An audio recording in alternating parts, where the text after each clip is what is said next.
Good morning to all of you. हमने पिछले lecture में डिस्कस किया था सेट्स के टॉपिक के बारे में और वहां पे सेट्स के कुछ एक ऑपरेशंस के ऊपर प्रॉब्लम डिस्कस की थी। आज हम सेट्स थ्योरी के अंदर एक इम्पोर्टेंट थ्योरम के बारे में डिस्कस करना चाहेंगे, जो कि थ्योरम डे मॉर्गन्स लॉ के नाम से जानी जाती है। डे मॉर्गन्स लॉ जो थ्योरम है उसमें जो रिजल्ट है हम उसमें डिस्कस करना चाहेंगे, क्या रिजल्ट है। उसके साथ साथ हमारे पास कुछ और भी थ्योरम्स हैं, कुछ और भी रिजल्ट्स हैं, उनके ऊपर भी हम डिस्कस करते हैं। कुछ और भी रिजल्ट्स हमारे पास आते हैं, जैसे कि हमारे पास ये रिजल्ट दिया गया है a minus B equal to a intersection b complement, ये हमें सिद्ध करके दिखाना है।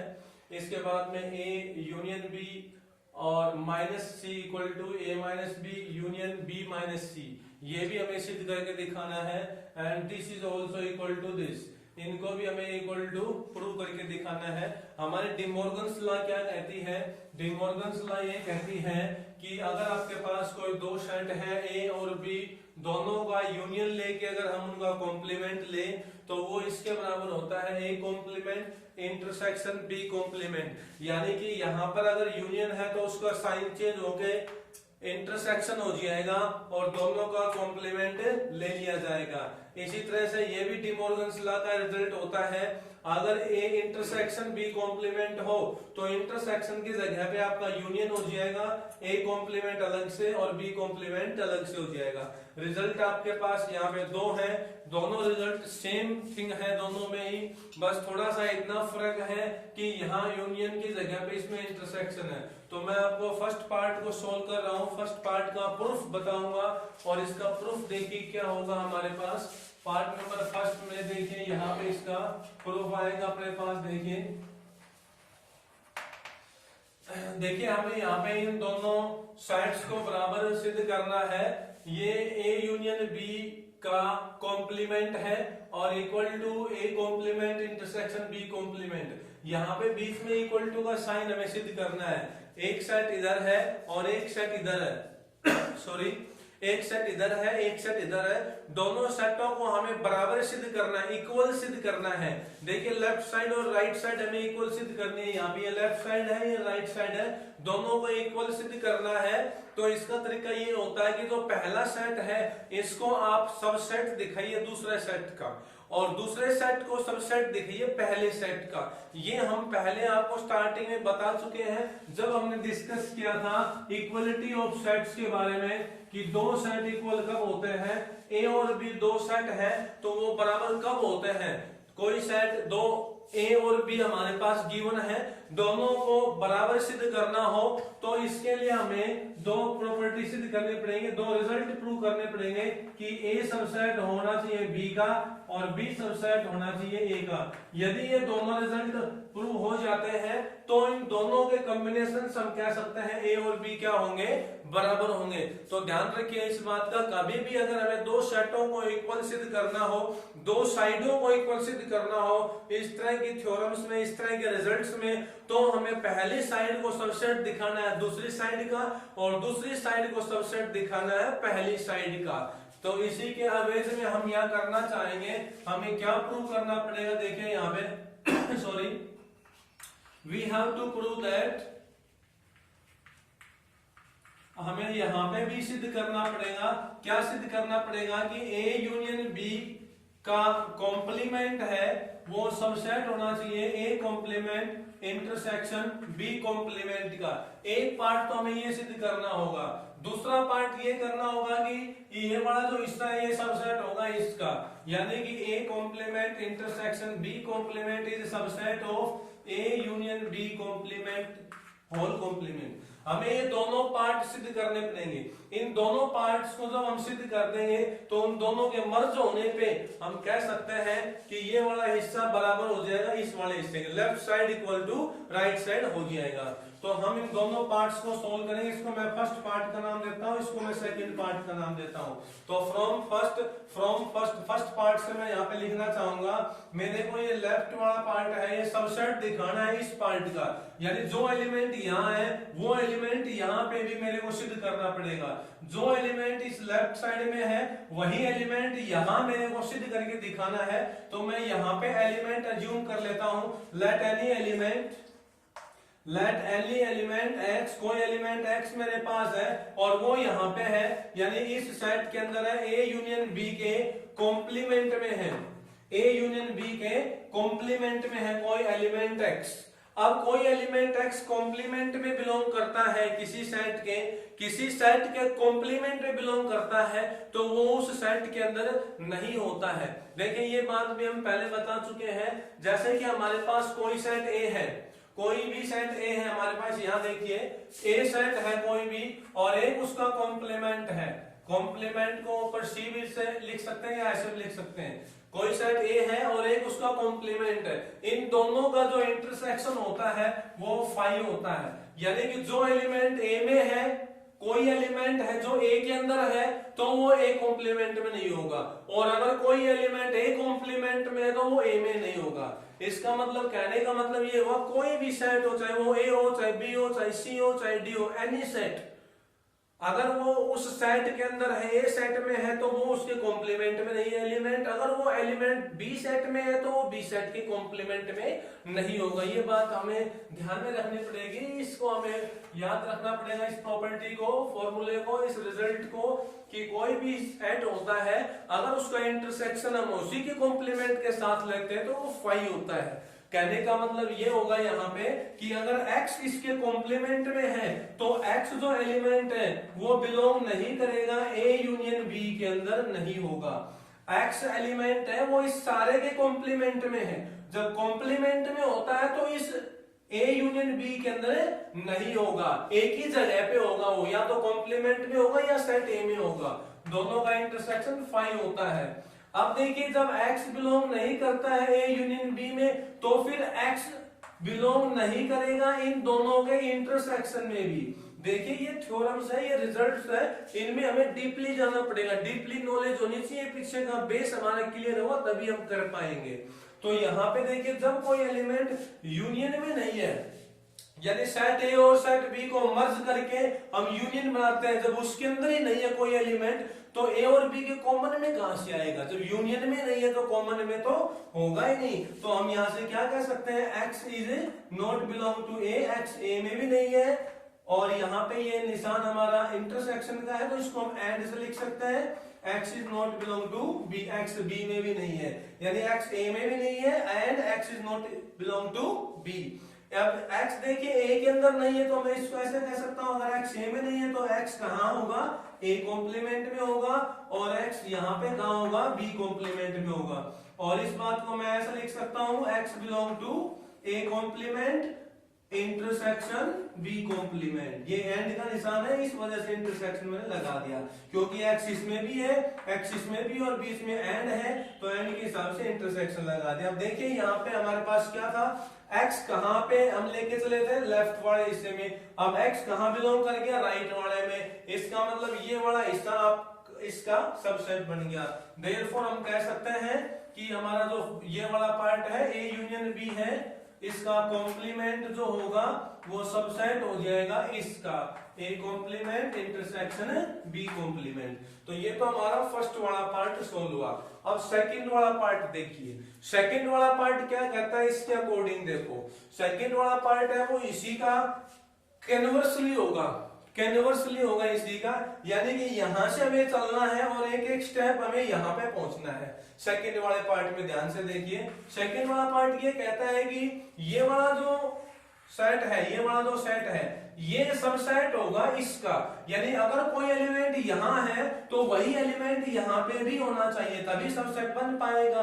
तो कोई एलिमेंट यहाँ है, यानी कोई एलिमेंट हमने मान लिया यहाँ पे कोई एलिमेंट x है, x यहाँ पे कोई एलिमेंट है, जैसे यहाँ है कोई एलिमेंट, तो हमें सिद्ध करना है कि वो यहाँ पे भी हो, तो यहाँ पे हमें कन्वर्सली इसी को लिखना है, या फिर आप ऐसे भी कर सकते हैं कन्वर्सली, यानी कि इसमें पहले स्टेप ये लिख दो यहाँ पे, फिर ये लिख दो, फिर ये लिख दो, इसी हिसाब से चल सकते हो, या फिर आप अपने हिसाब से भी चलिए कि हम मान लेते हैं लेट कोई एलिमेंट x बिलोंग करता है यहाँ पे, not A intersection not B, यानी A complement intersection B complement, यानी x यहां बिलोंग कर रहा है तो इसको मैं इस तरह लिख सकता हूं x belong to A complement, इसका मतलब होता है and x belong to B complement. अब x ए कॉम्प्लीमेंट में है तो x फिर नहीं होगा a में और x नहीं होगा b में। अब x a में भी नहीं है, x b में भी नहीं है, यहाँ पे x का मतलब किसी एलिमेंट से है, x की वैल्यू कुछ भी हो सकती है, तो यहाँ पे x a में भी नहीं है, x b में भी नहीं है,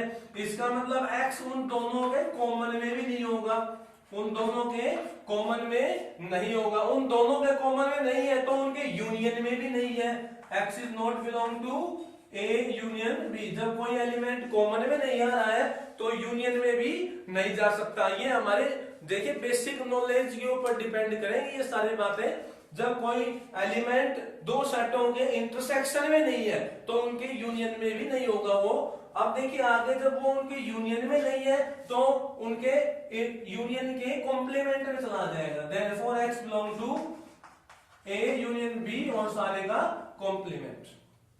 अब देखिए यहाँ पे हम कहां से चले थे, हम यहां से चले थे कि x बिलोंग करता है इसमें और लास्ट में पहुंच गए x बिलोंग करता है इसमें, देयरफॉर ये वाला पार्ट है ये सबसेट हो गया इसका, x एलिमेंट यहाँ पे भी हो गया और x एलिमेंट यहाँ पे भी हो गया, तो हम कह सकते हैं कि a complement intersection b complement subset of a union b complement, ये वाला पार्ट हो गया आपका सेकंड पार्ट। अब फर्स्ट और सेकंड पार्ट को हम मर्ज करेंगे तो आपका ये वाला सिद्ध हो जाएगा, a यूनियन b का complement equal to a complement intersection b complement. ये हमारी थ्योरम है, डी मॉर्गन्स लॉ होता है, ये ध्यान से हमें करना है, इंपॉर्टेंट थ्योरम है।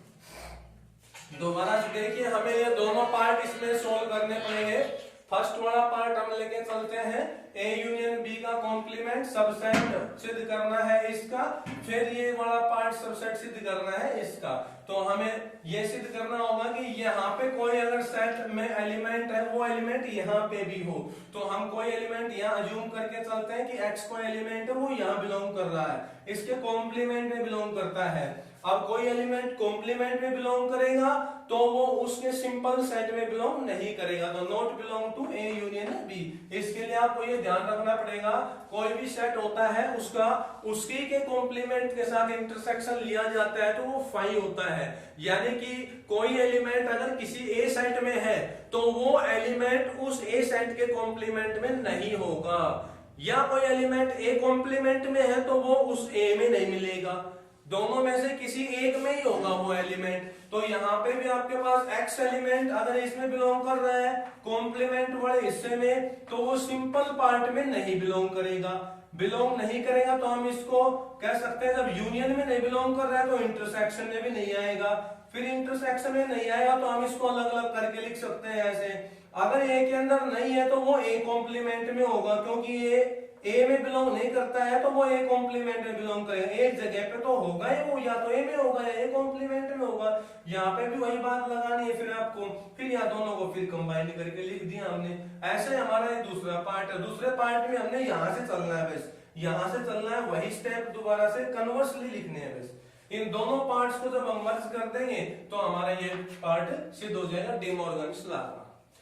सेकंड रिजल्ट हमारा ये है कि हमें ये सिद्ध करना है कि a माइनस बी होता है वो बराबर होता है a इंटरसेक्शन नॉट b या b कॉम्प्लीमेंट के बराबर। ये वाला पार्ट इसके इक्वल टू सिद्ध करना है, तो इक्वल टू सिद्ध करने के लिए या तो हमें ये करना है कि ये वाला हिस्सा है a माइनस बी को सबसेट दिखाओ इसका, मैं यहां सिद्ध करता हूं इसको, सेकंड वाले पार्ट को मेरे को क्या प्रूव करना पड़ेगा, मेरे को ये प्रूव करना पड़ेगा यहाँ पे कि a माइनस बी सबसेट हो a इंटरसेक्शन b कॉम्प्लीमेंट का, ठीक है। पहले पार्ट में तो ये सिद्ध करो, दूसरे पार्ट में ये सिद्ध करो कि a intersection b complement is subset of a minus B.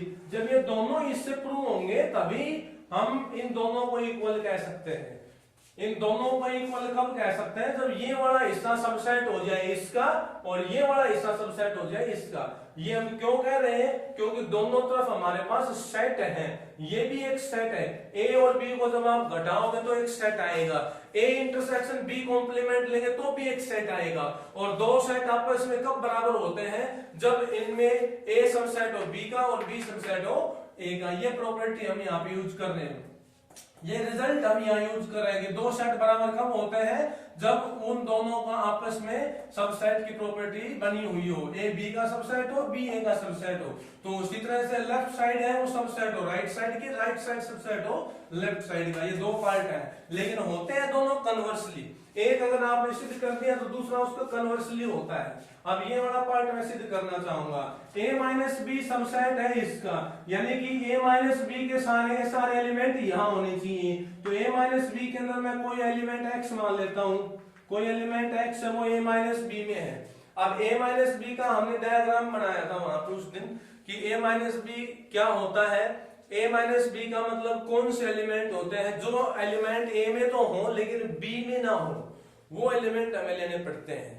वो एलिमेंट लेने पड़ते हैं जो सेट ए में तो है लेकिन बी में नहीं है, उसको बोलते हैं हम ए माइनस बी। या फिर ये कह सकते हैं उन दोनों में जो इंटरसेक्शन हिस्सा है, यानी जो कॉमन एलिमेंट है, वो कॉमन एलिमेंट सेट ए में से हटा दो, वो आपका ए माइनस बी बन जाता है। तो इसको हम लैंग्वेज में क्या कैसे लिखेंगे, एक्स बिलोंग तो करता है ए में and X not belong to B. इसको हम लैंग्वेज में ऐसे लिखेंगे कि वो एलिमेंट जो ए में तो है and not belong to B, जो बी के अंदर बिलोंग नहीं करते हैं। अब ठीक है, x बिलोंग तो कर रहा है ए में, अब b में बिलोंग नहीं कर रहा है तो फिर वो कहां बिलोंग करेगा, b कॉम्प्लीमेंट में। अगर कोई एलिमेंट उस सेट b में नहीं है तो उसके कॉम्प्लीमेंट में तो होगा ही होगा, ठीक है नहीं, उसके कॉम्प्लीमेंट में तो होना ही चाहिए वो एलिमेंट। अगर किसी सेट के अंदर वो एलिमेंट नहीं है तो उसके कॉम्प्लीमेंट में होगा।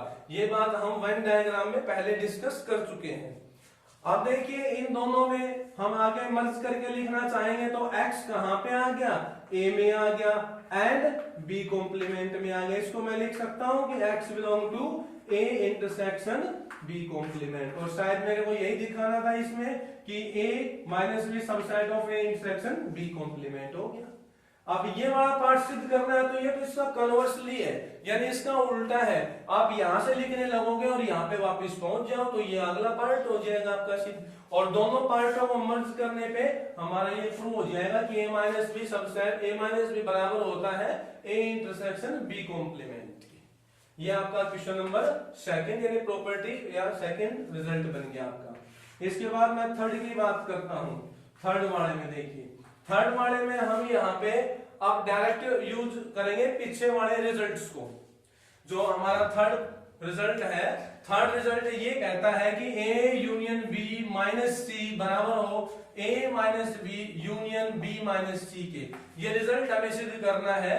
तो इस रिजल्ट को सिद्ध करने के लिए अब हम पीछे के रिजल्ट्स को यूज करेंगे।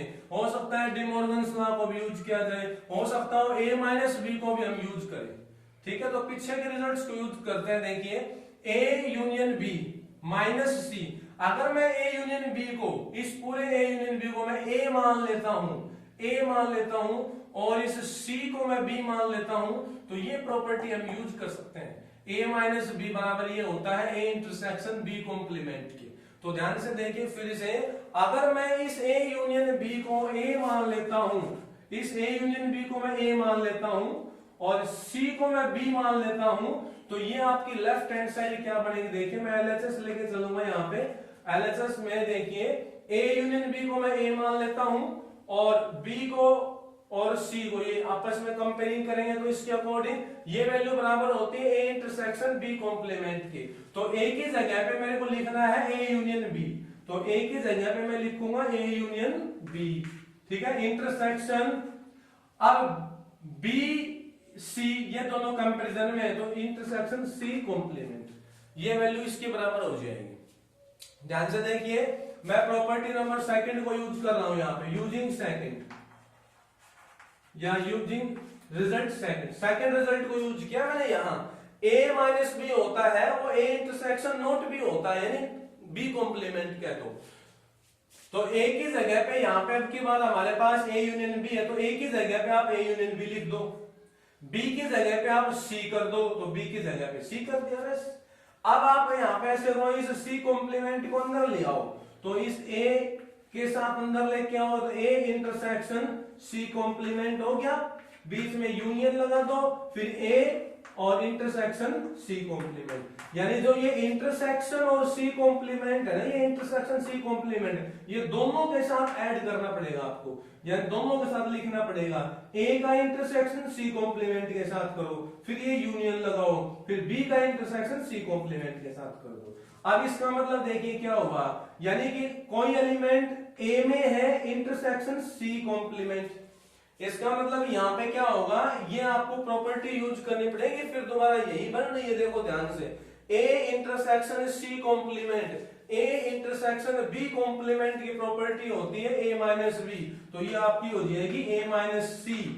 यानी कि जब ए इंटरसेक्शन बी कॉम्प्लीमेंट बराबर क्या होता है, ए माइनस बी के दोनों का सब्ट्रैक्शन होता है। जब इस तरह की घटना हो तो यहाँ पे इस तरह की तो है, केवल बी की जगह में सी आया हुआ है, तो ये ए माइनस सी में चेंज हो जाएगा यूनियन। इसी तरह यहाँ पे आपके पास हो जाएगा ए इंटरसेक्शन सी, यहाँ पे सॉरी बी है, यहाँ ए नहीं है, यहाँ पे बी आएगा हमारे पास बी, तो ये बी इंटरसेक्शन सी कॉम्प्लीमेंट है, तो ये आपके पास क्या बन जाएगा, बी माइनस सी बन जाएगा। और शायद यही हमें प्रूव करना था, is equal to R S S.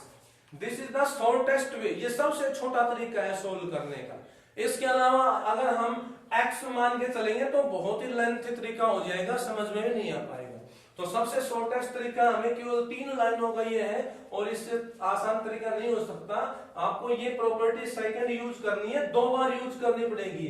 एक बार तो स्टार्टिंग में यहां यूज करनी पड़ेगी, इसको a मान लो इस सारे को, इस c को b मान लो, और इस सारे को a मानेंगे तो a मानेंगे तो यहाँ पे a की जगह पे a यूनियन b कर दो, और इस b की जगह पे आप कर दो c, तो ये आपका हो जाएगा। फिर उसके बाद इस इंटरसेक्शन और c कॉम्प्लीमेंट को a के साथ लिखो, इंटरसेक्शन c कॉम्प्लीमेंट को b के साथ लिखो, ये यूनियन का निशान है, ये यहाँ आ जाएगा आपके पास, ये जो यूनियन का साइन है ये इसके साथ आ गया। फिर यहाँ दोबारा से ये प्रॉपर्टी सेकेंडली यहाँ पे फिर दोबारा यूज होगी, फिर यहाँ पे जो आपका सेकंड रिजल्ट है वो दोबारा से यहाँ फिर से यूज होगा, a इंटरसेक्शन c कॉम्प्लीमेंट। यहाँ पे मैंने a माइनस सी लिखा है, ये क्यों लिखा है, इसकी एवज में लिखा है, क्योंकि a इंटरसेक्शन b कॉम्प्लीमेंट होता है वो a माइनस बी होता है। इसी तरह इसकी जगह मैं लिख सकता हूँ a माइनस सी ऐसे b minus, that's all. Next part is fourth part में भी फिर से हम यही प्रॉपर्टी यूज करेंगे। फोर्थ पार्ट देखिए इसका, फोर्थ पार्ट में भी हम एलएचएस साइड लेके चलते हैं, लेफ्ट हैंड साइड देखिए, यहाँ पे भी a माइनस बी माइनस सी है, तो मैं इसको लिख देता हूं, ध्यान से देखिए, a माइनस बी माइनस सी, यानी कि b और c का सब्ट्रैक्शन है, तो b माइनस सी के ऊपर मैं ये वाली प्रॉपर्टी लगाता हूं। जब a माइनस बी अपने पास ये होता है a इंटरसेक्शन b कॉम्प्लीमेंट, तो b माइनस सी क्या बन जाएगा, b इंटरसेक्शन c कॉम्प्लीमेंट। इस रिजल्ट को यूज किया मैंने, यूजिंग रिजल्ट सेकंड। अब देखिए इसके बाद फिर से वही रिजल्ट यूज करना पड़ेगा आपको, फिर से ये रिजल्ट, a की जगह पे a आया हुआ है और b की जगह पे b इंटरसेक्शन c कॉम्प्लीमेंट है। ध्यान से देख लिया ये बात, अब आपको फिर से वही रिजल्ट यूज होगा। यहाँ पे हमारे पास a की जगह पे a आया हुआ है, b की जगह पे b इंटरसेक्शन c कॉम्प्लीमेंट है, तो क्या बन जाएगा, देखो a की जगह पे तो a ही लिख दो, और इंटरसेक्शन b का कॉम्प्लीमेंट, b की जगह पे क्या आया हमारे पास, ये आया हुआ है, तो इसका कॉम्प्लीमेंट कर दीजिए, इसका कॉम्प्लीमेंट ऐसे लिखना पड़ेगा अब आपको। अब इसको हम सोल्व करते हैं, पहले स्टेप में क्या बनेगा देखिए, a इंटरसेक्शन, अब इसका कॉम्प्लीमेंट ले लो, b इंटरसेक्शन c कॉम्प्लीमेंट का कॉम्प्लीमेंट लेते हैं, ये कॉम्प्लीमेंट हम सोल्व कर सकते हैं, और यहां मैंने प्रॉपर्टी यूज करनी पड़ेगी, ये वाली इंटरसेक्शन वाली, ये प्रॉपर्टी यूज कर सकते हैं हम। अलग अलग कॉम्प्लीमेंट कर दीजिए, b का कॉम्प्लीमेंट अलग कर दीजिए, इंटरसेक्शन का यूनियन बन जाता है, और c कॉम्प्लीमेंट का कॉम्प्लीमेंट होता है c। ये भी हमारे प्रॉपर्टी आ चुकी है कॉम्प्लीमेंट वाले में। अगर हम किसी सेट का 2 बार कॉम्प्लीमेंट लेते हैं तो वहां पे वही सेट वापस बन जाता है, तो ये C हो जाएगा आपके पास। अब देखिए यहां पे हम आगे सोल्व करते हैं,